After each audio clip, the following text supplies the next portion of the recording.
A growing trend on Prince Edward Island. Grandparents who are becoming caregivers for their grandchildren. There are no official numbers, but Community's Legal Information Association has noticed an increase. It's because of the number of calls they get from island seniors who are looking for help. They conducted interviews across the province and discovered many grandparents taking care of their grandchildren part-time. Others have become primary caregivers or have legal custody of their grandkids. And now the Community Legal Information Association has produced an information booklet to help guide the grandparents. Nancy Russell talked to two of the people behind the new booklet. I'm Kelly Robinson, and I'm Program Coordinator at Community Legal Information Association of Prince Edward Island. So we've been getting more calls on our inquiry line from grandparents who are in the situation of raising their grandchildren, and they often have some pretty powerful questions about custody and access, about financial support and housing and other things. So it was clear it was becoming more of an issue because we were getting more calls. So we did an online survey. We also did telephone interviews for people that weren't comfortable on the computer, and we did focus groups. Sister Norma Gallant. I'm the coordinator for the Evangeline Community Consultative Group, which deals with crime prevention through social development. And also I chair the P.E.I. Senior Citizens Federation Board. I was involved in the fall. It was most interesting because we had a series of questions we asked them. And we heard from Francophones up west, Aboriginal folks in town here.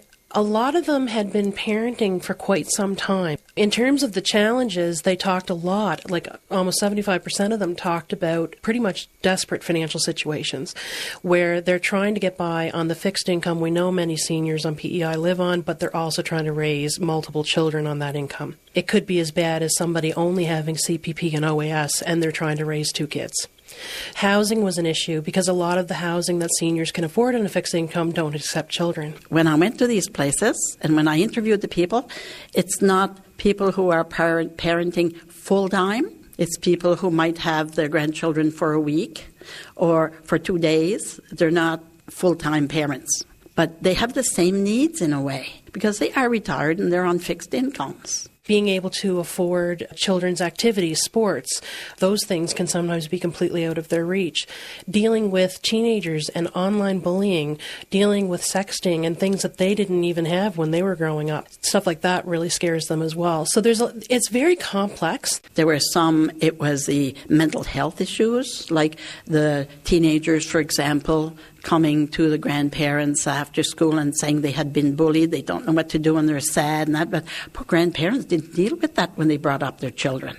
There could be also fashion. Quite a few talked about that because it becomes so costly to follow the fashion, especially in teenage years. There was also permissiveness. You know, some say, well, Grammy, so-and-so, her grandparents let her do this. Why don't you let me do this? It really depends on the individual grandparent's situation. Some grandparents may be able to access child support through the child's biological parents, but they also may not be able to get anything. They may be able to apply for social assistance, but it depends on if they meet the criteria for social assistance. They may be able to get some of the tax benefits at the federal level and the provincial level, but it depends on if those haven't already been claimed by the biological parents. It's really complicated.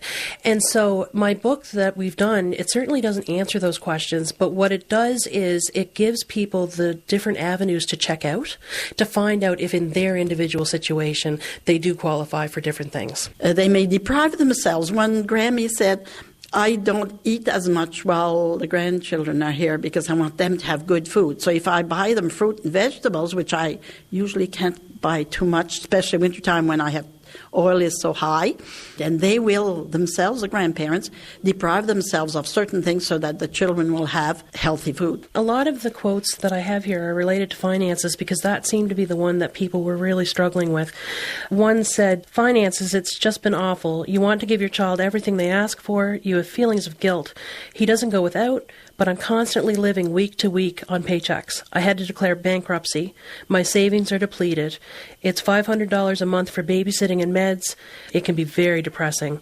And another one says, I can't afford sports or extracurriculars. The children suffer. The children have learning disabilities and we're paying tutors. We're remortgaging to survive. We're saving the government a lot of money. So I'm just hoping that we can find ways to support these grandparents because they adore these kids. Keeping kids within the family with people that love them is great. So how can we make that happen in a way that's not as devastating financially to the grandparents? So basically, we've tried to create a go-to booklet where we cover as much as we possibly can to provide what we know to grandparents as it stands today. What has surprised you the most about this project? I wasn't aware of how desperate the need was, and that was surprising.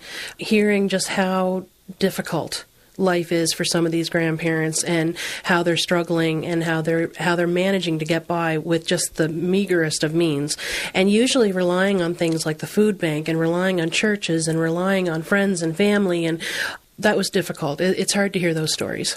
What I've been doing, I've done 3 different sessions of presentation of the book. 2 areas, I had over 30 people. Reactions are very favorable. Most interesting to hear what the grandparents have to say about this.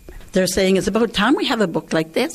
I do think that as a larger community, government, community members, organizations, that as a whole, we have to come together to think of some way to support grandparents doing this role, because we say that the needs of seniors are a priority, which is great, and we say the needs of kids are a priority. Well, here we've got the 2 of them together really needing support. So I'm hoping that as a whole community, government included, we can find ways to support them in this work. Thank you very much. Thank you. I really appreciate it. The booklet is called Grandparents Parenting on P.E.I. It's available free of charge across the island, also online on the website of the Community Legal Information Association. A French version of the booklet will be released soon.